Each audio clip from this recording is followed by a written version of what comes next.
The adze is a cutting tool shaped somewhat like an axe that dates back to the Stone Age. It can be any tool with a sharp cutting edge. Adzes are used for smoothing or carving wood in hand woodworking, similar to an axe but with the cutting edge perpendicular to the handle. Two basic forms of an adze are the hand adze, a short-handled tool swung with one hand, and a foot adze, a long-handled tool capable of powerful swings using both hands, the cutting edge usually striking at foot or shin level. The blade of an adze is set at right angles to the tool's shaft, in contrast to an axe's blade, which is in plane with the shaft. A similar, but blunt, tool used for digging in hard ground is called a mattock. History. Europe. In Central Europe, adzes made by knapping flint are known from the late Mesolithic onwards. Polished adzes and axes made of ground stone, such as amphibolite, basalt or age.It, are typical for the Neolithic period. Shoelast adzes or celts, named for their typical shape, are found in the linear pottery and rosin cultures of the early Neolithic. Adzes were also made and used by prehistoric Southeast Asian cultures, especially in the Mekong River basin. Africa. The adze is depicted in ancient Egypt art from the Old Kingdom onward. Originally the adze blades were made of stone, but already in the pre-dynastic period copper adzes had all but replaced those made of flint. While stone blades were fastened to the wooden handle by tying, metal blades had sockets into which the handle was fitted. Examples of Egyptian adzes can be found in museums and on the Petrie Museum website. A depiction of an adze was also used as a hieroglyph, representing the consonants STP, chosen, and used as Pharaoh XX, chosen of God, goddess YY. The ânetçi, depicted as an adze-like instrument, was used in the opening of the mouth ceremony, intended to convey power over their senses to statues and mummies. It was apparently the foreleg of a freshly sacrificed bull or cow with which the mouth was touched. As Iron Age technology moved south into Africa with migrating ancient Egyptians, they carried their technology with them, including adzes. To this day, iron adzes are used all over rural Africa for various purposes, from digging pit latrines and chopping firewood, to tilling crop fields, whether they are of maize, coffee, tea, pyrethrum, beans, millet, yams or a plethora of other cash and subsistence crops. New Zealand. Prehistoric Maori adzes from New Zealand, used for wood carving, were made from nephrite, also known as jade. At the same time on Henderson Island, a small coral island in eastern Polynesia lacking any rock other than limestone, natives may have fashioned giant clamshells into adzes. Northwest Coast America. American Northwest Coast native peoples traditionally used adzes for both functional construction and art. Northwest Coast adzes take two forms, hafted and D-handle. The hafted form is similar in form to a European adze, with the haft constructed from a natural crooked branch which approximately forms a 60% angle. The thin end is used as the handle and the thick end is flattened and notched such that an adze iron can be lashed to it.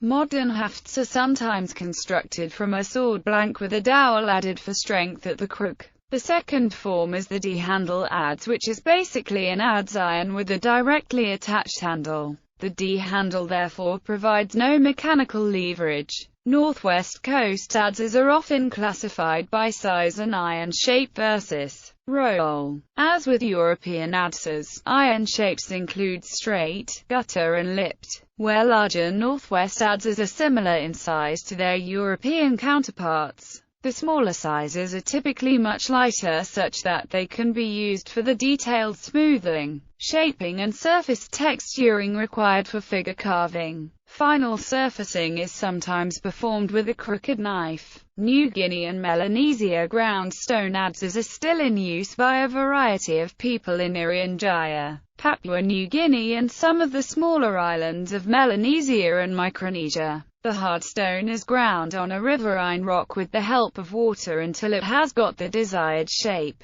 It is then fixed to a natural grown angled wood with resin and plant fibers. The shape and manufacture of these adzes is similar to those found from the Neolithic Stone Age in Europe. A variety of minerals are used. Their everyday use is on a steady decline, as it is much more convenient to cut firewood using imported steel axes or machetes. However, certain ceremonial crafts such as making canoes, ceremonial shields, masks, drums, containers or communal houses etc., may require the use of traditional made stone adzes. Modern adzes. Modern adzes are made from steel with wooden handles, and enjoy limited use. However, the traditional adze has largely been replaced by the sawmill and the powered plane, at least in industrialized cultures. It remains in use for some specialist crafts, for example by coopers. Adzes are also in current use by artists such as Northwest Coast American and Canadian Indian sculptors doing pole work, masks and bowls.